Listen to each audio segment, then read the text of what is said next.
नेपाल सीमा पर सक्रिय हैं ईसाई मिशनरी। सिखों सहित महाराणा प्रताप के वंशजों का कर रही है कन्वर्जन। उत्तराखंड की नेपाल सीमा से लगे खटीमा, सितारगंज, नानकमत्ता विधानसभा में क्षेत्रों में ईसाई मिशनरियों का जाल बिछा हुआ है। ईसाई मिशनरी न सिर्फ महाराणा प्रताप के वंशज मानी जाने वाली थारू पुक्सा जनजाति को ईसाई बना रही है, बल्कि सिखों का भी कन्वर्जन करने में लगी है। नमस्कार दोस्तों, मैं Ajay Dwivedi 108 United lead India में आपका हार्दिक स्वागत करता हूं और आज मैं आपको बताने जा रहा हूं कि उत्तराखंड की नेपाल सीमा से लगे खटीमा, सितारगंज, नानकमत्ता विधानसभा क्षेत्र में ईसाई मिशनरियों का जाल बिछा हुआ है। ईसाई मिशनरी न सिर्फ महाराणा प्रताप के वंशज मानी जाने वाली थारू पुक्सा जनजाति को ईसाई बना रही है, बल्कि सिखों का भी कन्वर्जन करने में लगी हुई है। बता दें कि उत्तराखंड जब उत्तर प्रदेश का हिस्सा था तब से लेकर अब तक, या यूं कहें कि आजादी के कुछ समय बाद से ही ईसाई मिशनरियां यहाँ कन्वर्जन के कार्य में लगी हुई हैं। चिकित्सा और शिक्षा के बहाने कथित सेवा कार्य करने वाले मिशनरियों ने जनजाति क्षेत्रों में अपना काम पहले फैलाया। खास बात यह है कि नेपाल से लगे इस सीमांत क्षेत्र में चर्च और मिशनरियां इसलिए सक्रिय हुई हैं, यहाँ अत्यंत ही पिछड़ा हुआ वर्ग है। थारू पुक्सा, जो कि महाराणा प्रताप के वंशज कहलाती हैं, मुगलों के आतंक तराई के जंगलों में आकर रहने लगे थे। आजादी के बाद इन्हें यहाँ कानूनी रूप से बसाकर जनजाति का दर्जा दिया गया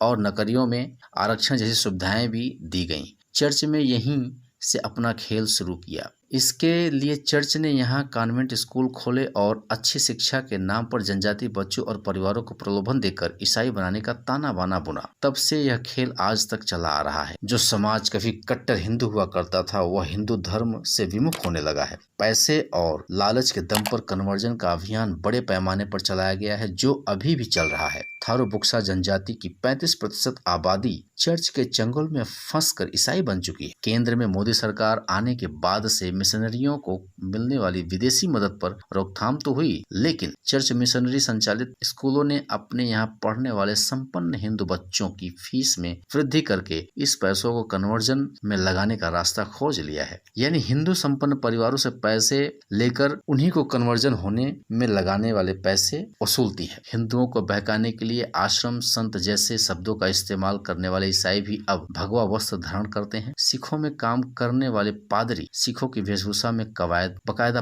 पगड़ी, कृपाल धारण करके उनका कन्वर्जन कर रहे हैं। पंजाब के बाद सबसे ज्यादा सिख तराई में बसते हैं और इनमें अनुसूचित जनजाति के राय सिख हैं, जिनको ईसाई बनाने का काम चर्च कर रहा है। सितारगंज विधानसभा में ईसाई मिशनरियों के सबसे बड़े कन्वर्जन केंद्र का अनुग्रह आश्रम में प्रत्येक रविवार को भक्ति पाठ के नाम पर थारू समाज व राय सिख समाज के अनेक लोग चोगेधारियों से परेशानियां जाहिर करते हैं। पादरी इसी का फायदा उठाते हैं और उन्हें ईसा मसीह का गुणगान करने से सब दुख दर्द दूर होने की बात करते हैं। इसके अलावा उनके आर्थिक रूप से कमजोर होने का भी फायदा उठाकर उन्हें धन, घरेलू सामान इत्यादि उपलब्ध कराकर लुभाने का प्रयास करते हैं। और ऐसे ही सितारगंज में खटीमा रोड स्थित कन्वर्जन केंद्र में यही खेल चलता है। बच्चों से लेकर बड़ों के लिए ऑनलाइन ईसा मसीह के वीडियो जारी किए जाते। इसमें आसपास के गांव थारू, बाघोरी, पैरपुरा, पिंडारी, सजनी आदि गांव के थारू समाज के लोग जुड़ते हैं। ईसाईयत का प्रचार प्रसार करने के लिए ईसाई मिशनरी छोटे बच्चों को निःशुल्क पढ़ाने के सामान पर विभिन्न शिक्षा संस्थान भी चला रही है, जिनमें छोटे बच्चों को ईसा मसीह के जीवन परिचय के साथ साथ बाइबल के बारे में भी जानकारियां दी जाती हैं। छोटे बच्चों को जरूरत का सामान जैसे कॉपी, किताब, पेन, पेंसिल, खिलौने और अब ऑनलाइन पढ़ाई के लिए मोबाइल फोन तक भी मिशनरियां संस्थानों